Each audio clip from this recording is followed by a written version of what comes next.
கர்த்தருடைய பரிசுத்த நாமத்திற்கு ஸ்தோத்திரம்.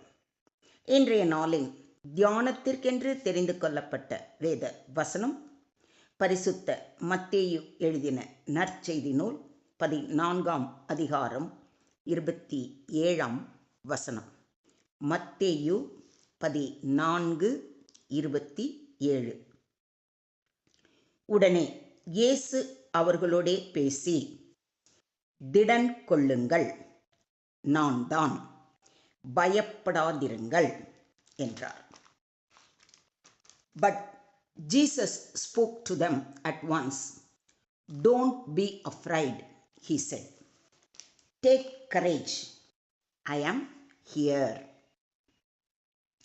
உடனே இயேசு அவர்களிடம் பேசினார். துணிவோடு இருங்கள், நான் தான், அஞ்சாதீர்கள் என்றார். ஆமென். இன்றைய தியான வசனம் இயேசுவின் விசித்திரமான செயலில், அதாவது அவர் கடலின் மேல் நடக்கும் பொழுது அவருடைய சீஷர்கள் அவரை காணும் தருணத்தை குறிக்கிறது. சீஷர்கள் பெரிதும் அச்சத்துக்கு உள்ளாகினர். ஏனெனில் அவர் கடல் மீது நடப்பதைக் கண்ட சீடர் கலங்கி, ஐயோ பேய் என அச்சத்தினால் அலறினர். அந்த நேரத்தில் இயேசு அவர்களை அறிவுறுத்தும், ஆதரிக்கும், துன்புறுத்தலை அகற்றும் வார்த்தைகளை சொல்கிறார். கடலில் புயல். சீஷர்கள் படகில் பயந்திருக்கிறார்கள். இயேசு கடல் மேல் நடந்து வருகிறார். பயத்தால் அவர்கள் பேயாக எண்ணினர். அந்த சமயத்தில் இயேசு சொல்வதை கேளுங்கள்.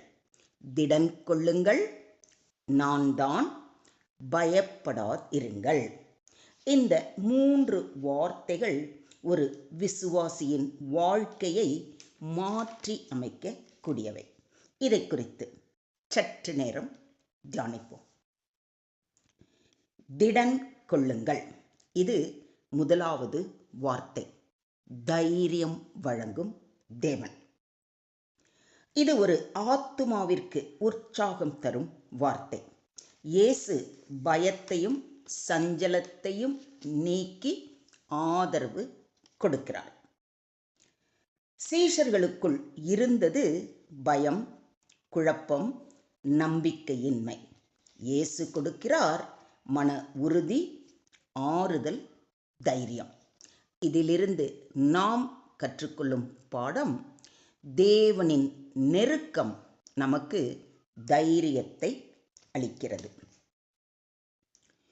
உலகத்தில் உங்களுக்கு உபத்திரவம் உண்டு, ஆனாலும் திடன் கொள்ளுங்கள், நான் உலகத்தை ஜெயித்தேன் என்று நம்முடைய ஆண்டவராகிய இயேசு கிறிஸ்து கூறுவதை யோவான் எழுதின நற்செய்தி நூல் 16ஆம் அதிகாரம் 33ஆம் வசனத்தில் வாசிக்கிறோம். மனம் பதறுகிறவர்களை பார்த்து, நீங்கள் பயப்படாதிருங்கள், திடன் கொள்ளுங்கள், இதோ உங்கள் தேவன் நீதியை சரிக்கட்டவும் உங்கள் தேவன் பதில் அளிக்கவும் வருவார், அவர் வந்து உங்களை இரட்சிப்பார் என்று சொல்லுங்கள். என்ன, நீங்க தைரியம் கொண்டு மற்றவர்களையும் தைரியப்படுத்துவீர்களா? யாரும் நமக்கு தைரியம் அளிக்க முடியாத இடத்தில் தேவனே நம்மை உற்சாகப்படுத்துகிறார். நம் மனதை தூண்டி மற்றவர்களையும் நாம் உற்சாகப்படுத்த நம்மை அழைக்கிறார். அவருடைய அழைப்பை ஏற்றுக்கொள்கிறீர்களா? அடுத்ததாக அவர் சொல்வது, நான் தான். தேவனுடைய நெருக்கத்தை வெளிப்படுத்தும் இயேசு. இது மிகவும் ஆழமான மற்றும் தெய்வீகமான அறிமுகம். பழைய ஏற்பாட்டில் தேவன் இருக்கிறவராக இருக்கிறேன் என்று மோசேயுடனே சொல்லி, இருக்கிறேன் என்பவர் என்னை உங்களிடத்துக்கு அனுப்பினார் என்று இஸ்ரவேல் புத்திரரோடே சொல்வாயாக என்று சொன்னது போல, இங்கு இயேசு சொல்கிறார், நான் தான் இருக்கிறவர். அதாவது நீங்கள் தேடுகிறவரும் இரட்சிக்கிறவரும் நான் தான் என்று. இது அவர் தன் தெய்வீக அடையாளத்தை வெளிப்படுத்துகிறதை காட்டுகிறது. ஆபிரகாம் உண்டாகிறதற்கு முன்னே நான் இருக்கிறேன் என்று இயேசு கூறுவதை யோவான் 8:58 வாசிக்கிறோம். நீ தண்ணீர்களை கடக்கும்போது நான் உன்னோடு இருப்பேன். நீ ஆறுகளை கடக்கும்போது அவைகள் உன்மேல் புரளுவது இல்லை. நீ அக்கினியில் நடக்கும்போது வேகாதிருப்பாய். அக்கினி ஜுவாலை உன் பேரில் பற்றாது என்று தேவன் நமக்கு வாக்களிப்பதை ஏசாயா 43:2 வாசிக்கிறோம்.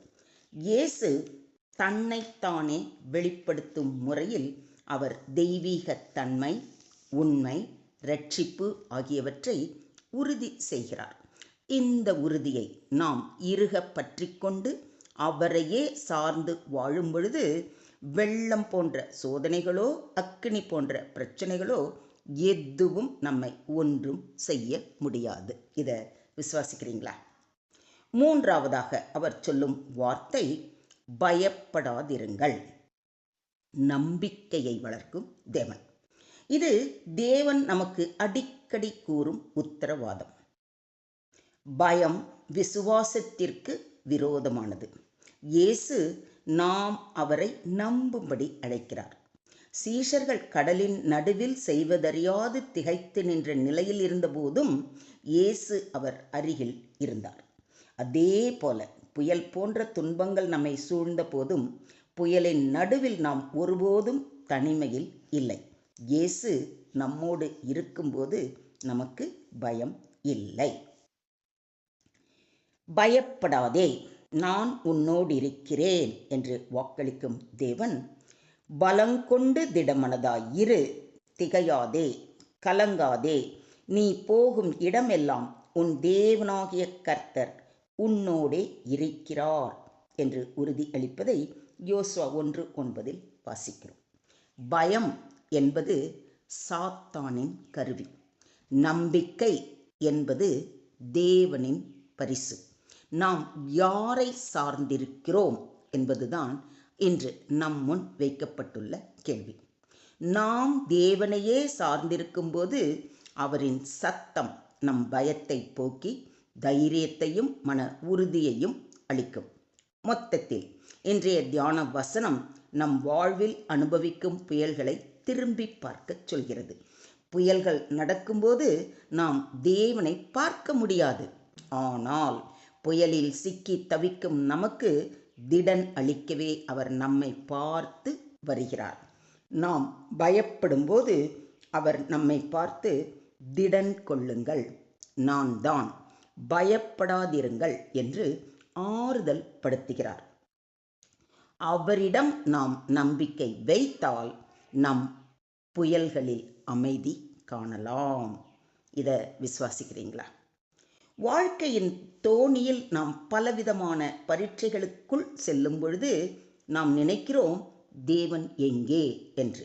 ஆனால் உண்மையான பதில் என்ன தெரியுமா? அவர் நம்மை நோக்கி நடந்து வருகிறார். நம்முடைய செவிகள் கேட்கும்படி திடன் கொள்ளுங்கள், நான் தான், பயப்படாதிருங்கள் என்கிறார். அவருடைய மெல்லிய சத்தத்தை கேட்கிறீர்களா? இப்பொழுதே அவர் சமூகம் அமர்ந்து, கர்த்தாவே, புயலின் நடுவிலும் இருளின் நடுவிலும் என் வாழ்க்கையில் குழப்பங்களின் மத்தியிலும் நீர் எங்களோடு இருப்பதை நினைத்து நன்றி செலுத்துகிறோம். நீங்கள் சொன்ன அந்த 3 வார்த்தைகள், திடன் கொள்ளுங்கள், நான் தான், பயப்படாதிருங்கள் என்ற அந்த 3 வார்த்தைகள் என் உள்ளத்தில் அமைதியையும் தைரியத்தையும் அளிக்கின்றன. என் நம்பிக்கையை அதிகரிக்கவும் பயத்தை நீக்கவும் எப்பொழுதும் உம்மையே நோக்கி வாழ உதவி செய்யுமாறு தாழ்மையுடன் வேண்டிக் கொள்கிறேன் என்று அவர் கரத்தில் நம்மை முழுமையாக ஒப்புக் கொடுப்போம். அவரே நம்மை திடப்படுத்தி பலப்படுத்தி ஆசீர்வதித்து வழி நடத்துவாராக. தேவனுக்கே மகிமை உண்டாவதாக. ஆமேன், ஆமேன், ஆமேன்.